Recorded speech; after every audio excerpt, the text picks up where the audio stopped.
Trying to be understood is exhausting.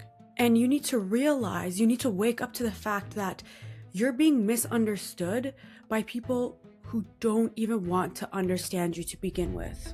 And if you look just beneath the surface of what you think is a misunderstanding, you'll actually see fear and a deep craving for safety. The other person, they fear what they don't understand. So they have to create a version of you that aligns with their reality.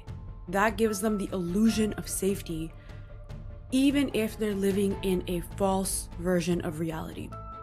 And you think that safety means being understood by other people.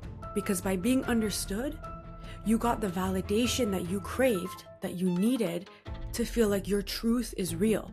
And you've received permission to exist, permission to feel your truth. And ultimately, the puppet master is the patriarchy. God, I'm so tired of this word. The puppet master is the and the has socialized us to be this way. You can never be understood in a system that benefits from misunderstanding you, that needs to misunderstand you in order to function.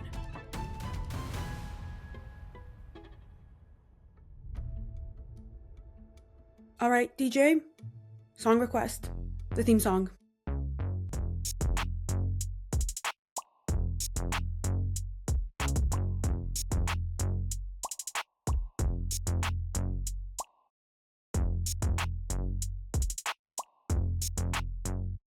Hello, baddies. Welcome to Law 32.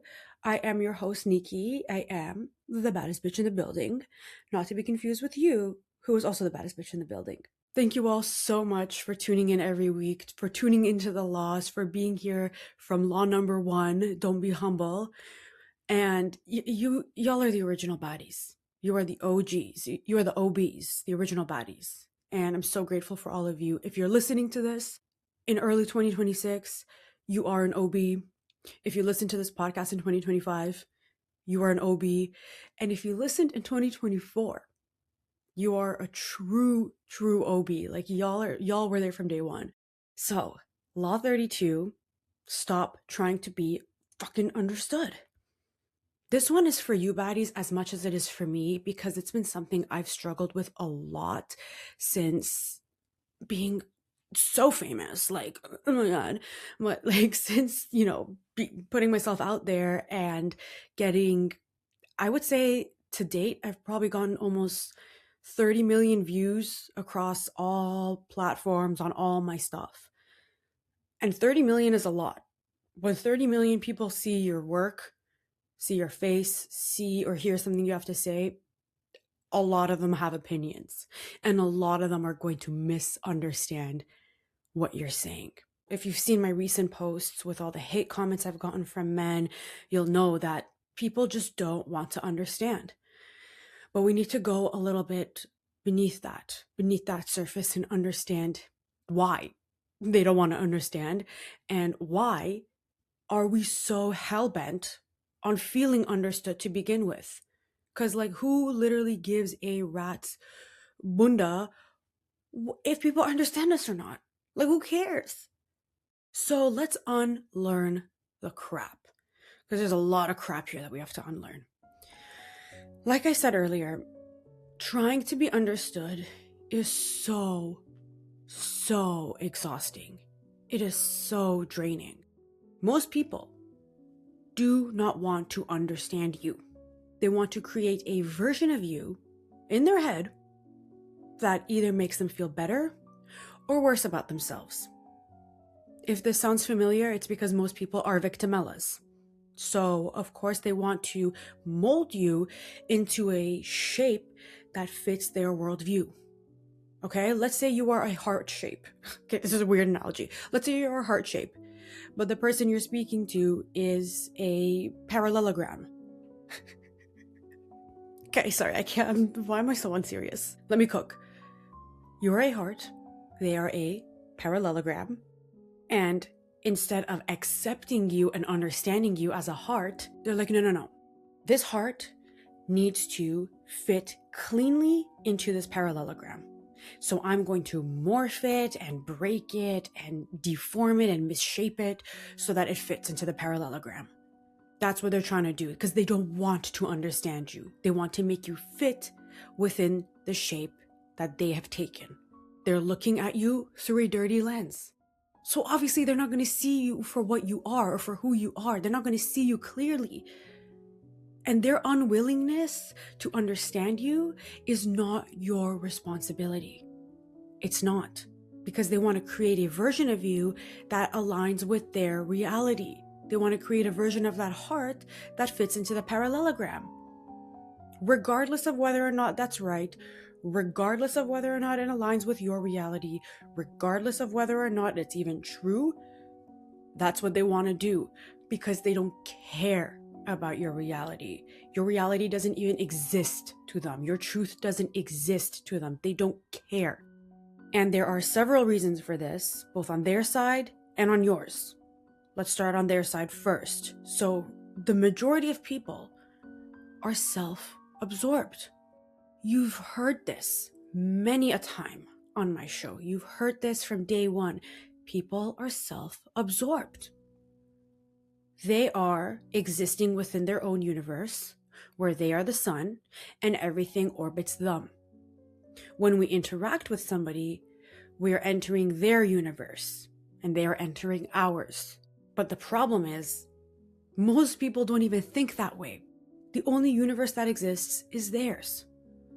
So when they talk with someone, or they're in a disagreement with someone, or they're trying to understand something and it doesn't make sense to them, they just revert back to, well, my truth is the only truth. My reality is the only reality. My universe is the only one that exists, as if there isn't an infinite number of parallel universes, each of which exist and each of which are true. And you know what I'm thinking about right now? Religion. It's the same self-absorption. Only my God exists. Only my religion exists. And if you are part of another religion or believe in some other God, then you are damned to hell. Let alone the Abrahamic culture fighting over the same God, but that's besides the point. So that's the other person. The people who don't want to understand you are imprisoned in their own minds, and they are supremely self-absorbed. On the other hand is you.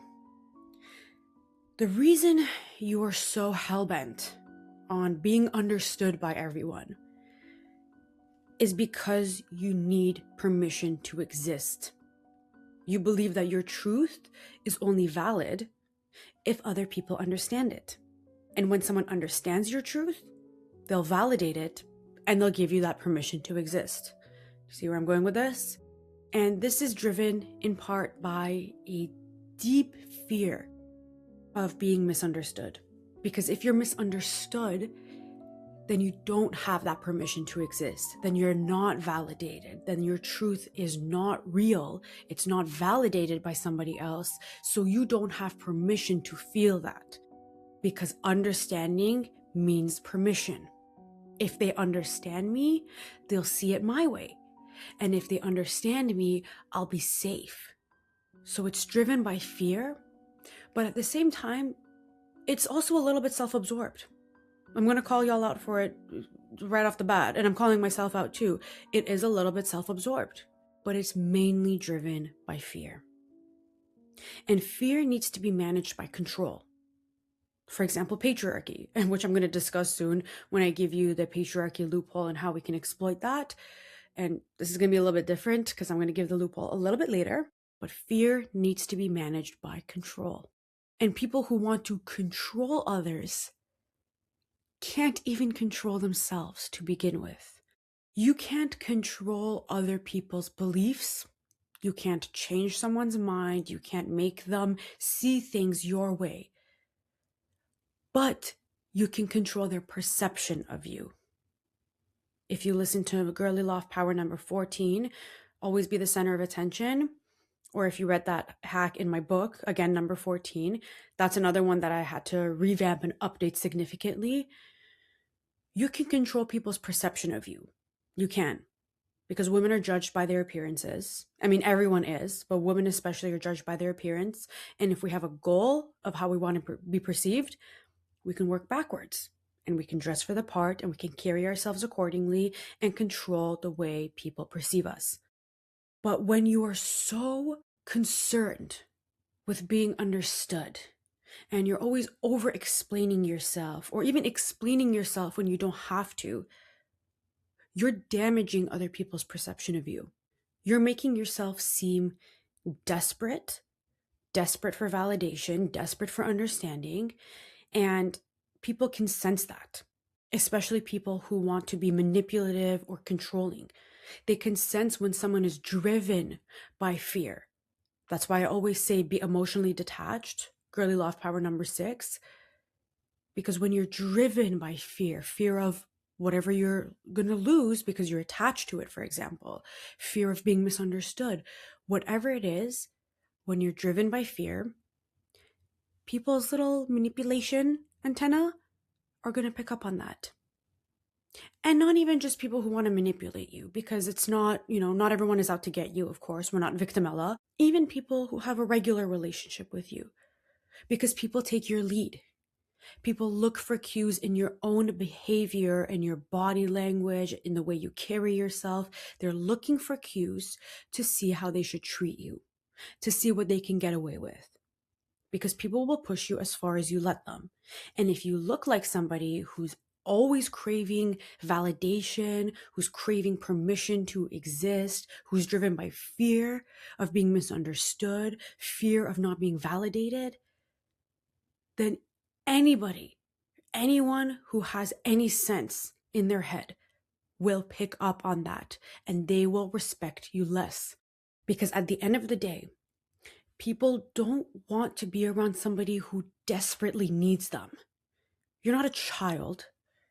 You're not in a daycare. You're not there to be taken care of and babysat. People want to feel wanted, but not needed. Does that make sense, class? Do we understand? Now, of course, not all of this is your fault. Like I said, the has programmed us to be very dependent on validation, especially on male validation. And hopefully we've all unlearned that at this point. Everybody listening has taken that male validation and flushed it down the toilet. But there's also other factors that play into it, like childhood experiences and trauma. And something that Chase Hughes said that I loved, I've quoted him a few times on this show. He says that people's beliefs are like outdated software because they're often informed by childhood events and trauma. They're informed by things that happened in the past that might not happen again, that might not be true anymore, but they still are shaped by those experiences. So you're probably like this, I'm probably like this, and guess what? 99.99% of people you interact with are like this too. So you're literally interacting with people who are programmed by an outdated software. They're running on like iOS 1. Okay, and we're on iOS, I don't even know what the iOSs are at this point, but they are very outdated. Okay? They're very outdated. So if I had to explain everything I just said in one sentence, it would be this. Your need to be understood by everyone is driven by a fear that if others misunderstand you, then you are unsafe because you don't have permission to feel your truth and to exist. That was a run-on sentence and it was way too long. And I don't like run-on sentences. If you've read my book or my newsletter, I'm like, my sentences are short and to the point. They're short just like me. I'm 5'1". But anyway, that is this part in a nutshell. Now let's turn our attention to an example of a woman who existed within an industry that profited from her being misunderstood.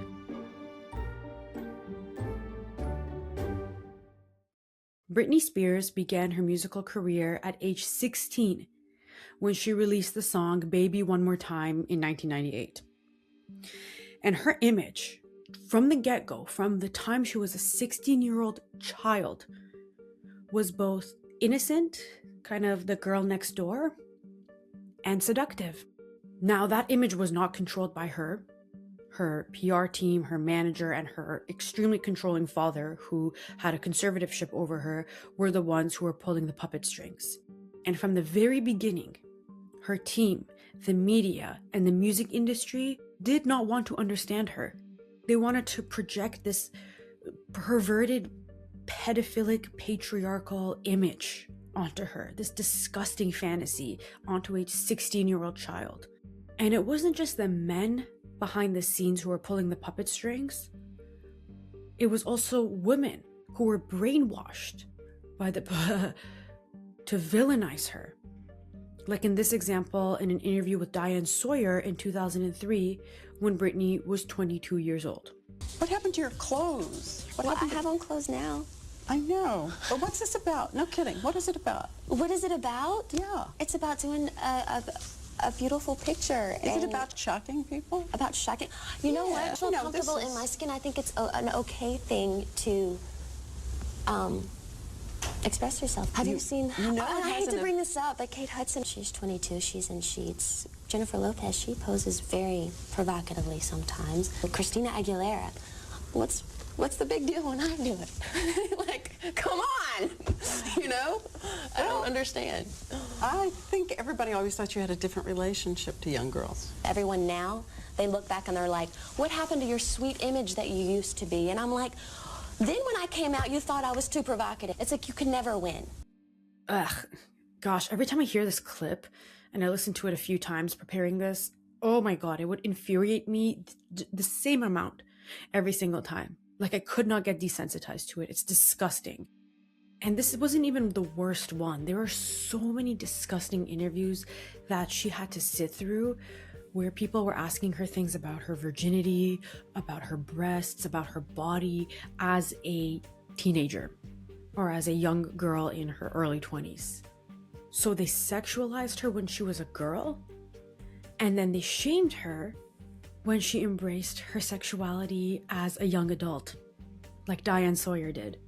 And when she started to shed a little bit of that innocent persona and try to take control over her image in the early and mid 2000s, they framed her as crazy, as unstable, a bad mom, somebody who should be in a psych ward, who should have her kids taken away from her by child services. When she shaved her head in 2007, she was 25 years old. And I remember seeing that picture of her. I think she was holding an umbrella and about to hit like the window of a car or something. I remember that picture of her so vividly because it scared the crap out of me. I would see that everywhere I went. If I went to the store, the grocery store, anywhere you went at that time, magazines were everywhere. That picture was on the cover of every single one. And I was scared of her at the time. And it wasn't until years later when she finally was able to get out of that fuck-ass conservatorship and write her memoir and really take control of her image and her narrative and her story that we started to see that she was a complete puppet of the industry and was completely used, abused, and misunderstood. When she released her memoir in 2023 called The Woman in Me, she basically laid it all out and finally shared her truth on her terms. And she even discussed the Diane Sawyer interview that we heard a few moments ago. She said she was forced by her dad to do it. Here's a little excerpt from that. It was completely humiliating. I wasn't told what the questions would be ahead of time, and it turned out they were 100% embarrassing. I was too vulnerable then, too sensitive to do this type of interview. And after her memoir was published, clips of that interview resurfaced on social media, and people were calling on Diane Sawyer to publicly apologize, which she never did. But that's just one example of the many instances where the press, the media, her own manager and PR team and father, and even society wanted to misunderstand her. The people in Hollywood behind the scenes profited from misunderstanding her, and people on the other side, fans, society, haters, they could use that in any way they wanted to warp her into whatever shape that suited them, or to even turn her into a scapegoat for the nasty, disgusting, backwards ass morality of the And this example was one of the easiest ones I've ever thought of. Because as soon as I started writing this law, I'm like, example, Britney Spears. I don't think any of my examples have ever come to me that easily and that quickly. And it's so heartbreaking. I had a lump in my throat preparing this part of the episode because it's so sad. And like Britney, you can't be understood in a system that needs to misunderstand you in order to function. And that leads me to our patriarchy loophole.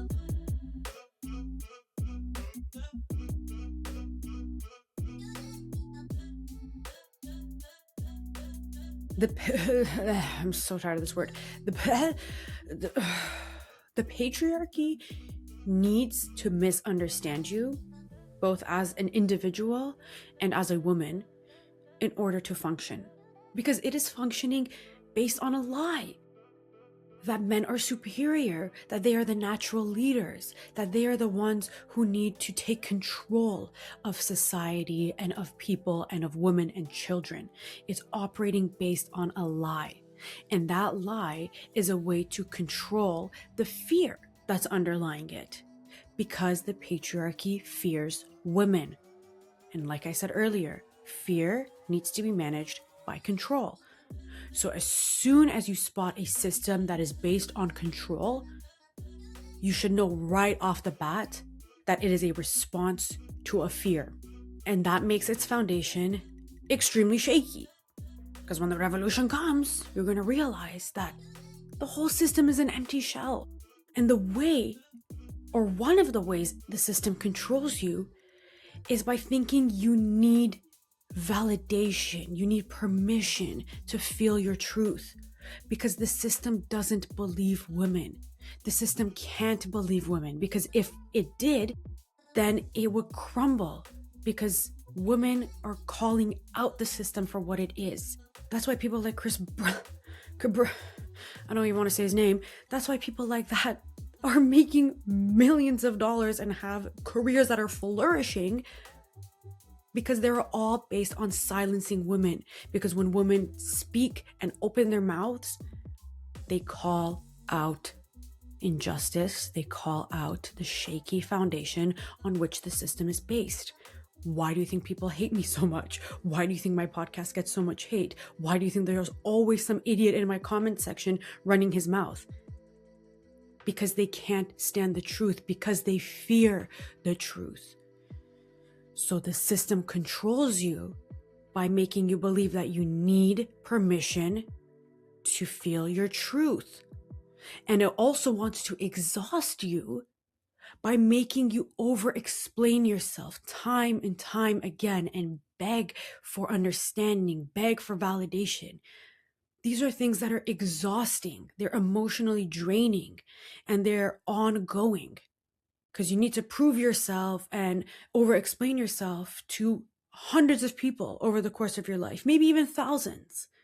So with this information, you now have the code. You understand how the back end of this patriarchal software works. That's the whole premise of my book. That's literally why I called my book How to Hack the Patriarchy.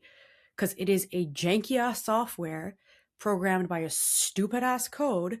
And if we understand it, we can figure out where the bugs are, where the viruses are, and completely rewrite it on our own terms.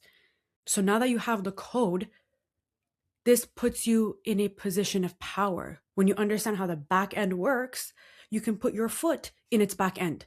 So when you seek understanding from people and over-explain yourself, you're playing right into the person's hands.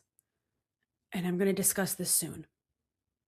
So what this means for you, number one, stop acting like your truth has a burden of proof. You don't have to prove anything. If your truth is your truth, then it is your truth, okay? If that's what you feel and that's what you experience, then that is your truth. There does not need to be a burden of proof. You are not in court. You don't have to prove anything. And next week's episode is going to be about how to stop over-explaining yourself. So it's going to go hand in hand with what I'm discussing today. And I'll leave this at that. Stop acting like your truth has a burden of proof. Number two, remember the law of inversion. I discussed this in Law 30. Use people's big egos to your advantage. What you see is not true a lot of the time. What you're seeing is a defense mechanism, not someone's truth. Remember the Wizards of Waverly Place theme song? Everything is not what it seems. That's exactly it, okay? The other person who's misunderstanding you has a fear. They fear silence. They fear things they can't understand. They fear gaps. Remember Law 16, Master the Art of Silence? People are uncomfortable with gaps. They're uncomfortable with silence because they equate it with rejection. They don't know what to do with it. And if something doesn't fit their narrow world view, they have to project something familiar and comfortable to make them feel safe. People have a status quo bias. We want what's comfortable. We want what's familiar. We're afraid of change. So next time you find yourself in a tense or an emotionally charged conversation, ask yourself this. Are they listening to understand me? Or are they listening so that I can finish speaking, or they can find a gap so they can jump in and say their piece? If it's the latter, that conversation is probably not going to go anywhere. I remember having a conversation with one of my bosses a few years ago that was so emotionally draining. It was so emotionally draining. I had a headache for the rest of the day. He had a bone to pick with me because they had just denied my vacation for me to compete at nationals because I had to take a few days off and fly out to compete. And I was already in talks with them because I'm like, y'all need to help a girl out. So already at that point, they were not on my team. And then they had a bone to pick with me. So he said, you're bothering us about your vacation. And you're also somebody who doesn't work beyond 9 to 5 or on evenings and weekends. And I'll never forget it because the whole time I was trying to explain how I worked overtime when the projects needed me to. I've worked overtime. I've stayed till 7, 8 p.m. I've worked on weekends. I've done all these stupid things that they wanted me to do when it was needed. But he was not hearing it. He did not even understand. When I would talk to him, he would pout. He would cross his arms, take a huge breath. He'd be like, and start pouting, as if telling me, communicating to me that nothing you say is going to change my mind. And at the end of that conversation, he said the exact same things that he said at the beginning, because nothing I said landed. Because he didn't have that conversation to hear me out. He had that conversation to say his piece. So be aware of what the goal of that conversation is. Do they want to hear you out, or do they want to insert themselves? Again, if it's the latter, ask yourself if it's even worth your energy. An interesting finding I heard from Brene Brown during one of her talks was that in emotionally charged conversations, up to 70% of what someone hears is shaped by their own beliefs. So most of the time, especially in these tense conversations, you're not going to change their mind because that's not what they came into this conversation for. Think about it like this. You probably have a drawer in your kitchen with a few different types of colanders. You probably have a colander that is very finely made so that nothing goes through. And you might have a bigger colander for rinsing vegetables, for example, and that has bigger holes or slits in it. Some people, their mind, their beliefs are like those colanders with the really, really, really tiny holes in them. Nothing will get through. Other people might be more open-minded. They might have the colanders with the big slits in them. So understand what kind of colander you're facing. So that was number 2. That was a little bit long, but it was really important. Number 3, understand that people who crave understanding are the easiest to manipulate. Like I said earlier, when you crave understanding, it's because you're driven by fear. Fear of being misunderstood, fear of not getting the validation you need for your truth, fear of not getting permission to exist. And manipulators, like I mentioned, have finely tuned antennae that are going to pick up on that fear. And not just manipulators, but regular people. Because when you're driven by fear and you're desperate, they're going to respect you less. When you're like, please, ma'am, please, sir, may I have some permission? May I have some validation? When you're acting like Oliver Twist, people pick up on that and you have a pattern. Manipulators look for patterns. And chances are, if you're driven by that fear, it's not just in one context, in one setting, it's across the board. So that makes you predictable. And predictable people are the easiest to manipulate. And that leads me to point number 4. How much or how little you explain yourself directly correlates with how you appear. The more you explain yourself and the more you over-explain, the more common, the more desperate you appear. Think about a well-respected person you know, maybe at your workplace or a family member, a friend, whoever. Do you find her explaining herself? Probably not. She probably gives directions or gives her opinion, and that's it. And we respect people like that. They stand on business. This is a business, an establishment. This is a business, an establishment. So we respect them because they're not desperate. They're not like Oliver Twist, please, please understand me. Please, ma'am, understand me. They're not like that, okay? They want more porridge, they go take more porridge. And remember this, complete and utter honesty is something only the powerless and the leeches believe in. Think about it like this. We're all holding our cards. Someone with a nasty, janky-ass hand is going to want to see everybody else's hand, right? The powerless. Somebody who wants to cheat is going to want to see everybody else's hand. The leeches. So you don't need to show your whole hand. In fact, you're doing yourself a disservice by doing that. You show the card that serves you, if it serves you at all, and that's it. You don't need complete and utter honesty. You don't need to over-explain yourself. Sometimes you don't even need to explain yourself to begin with.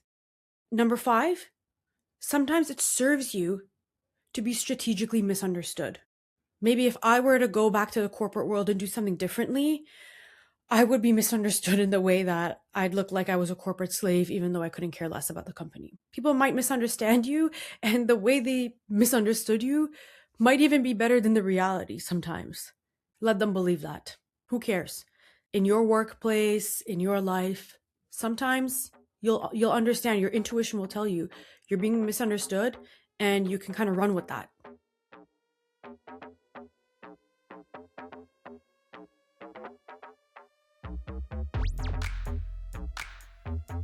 So if there's one thing to take away from this, it's to check your fear, check what's underlying that need for you to be understood. For me, it was a fear that people are going to turn on me, especially if I posted something and people misunderstood it and they hated it. It's one thing for men to hate stuff and misunderstand things, I don't care. But when it's a lot of women or even my own followers, it's like a little bit scary. I'm like, oh, are people going to turn on me? Is everyone going to unfollow me? Is everyone going to boycott me? Are people going to cancel me? But then I realized, who cares? When I was preparing my episode on religion, y'all know that was the biggest episode I've ever produced. It took me over a month of researching. It was a 2-hour recording. I had to take 3 breaks. I was also cat sitting my cousin's cat. He was with me while I was recording. It was a mess. And I spent probably 20, 30 hours editing it. It was huge. It was a huge episode. Before that, when I was writing the episode and bouncing some ideas off of some friends and people close to me, a lot of the time I don't tell people my topics, but this one I was really excited about. So I told a few people, and some people were like, oh, religion is such a touchy subject. It's so sensitive. You should stay away from it. You're going to offend people. Somebody else was like, aren't you afraid of losing a bunch of followers and offending people? I'm like, no, if you listen to that episode, you will know it is a professionally produced piece of art. It is great. And if you don't agree with it, so be it. You don't have to. And I went into that episode with so much positive energy and so much confidence, and it showed in my work because I wasn't afraid of being misunderstood. So if there's one thing to take away from this today, it is to start peeling those layers of the onion and start to unpack that fear and the reasons why you need that permission and that validation for your truth. Okay, next week's episode, like I said, is going to be about how to stop over explaining. So I didn't get too much into the concrete things you can do today. I'm going to save that for the next episode.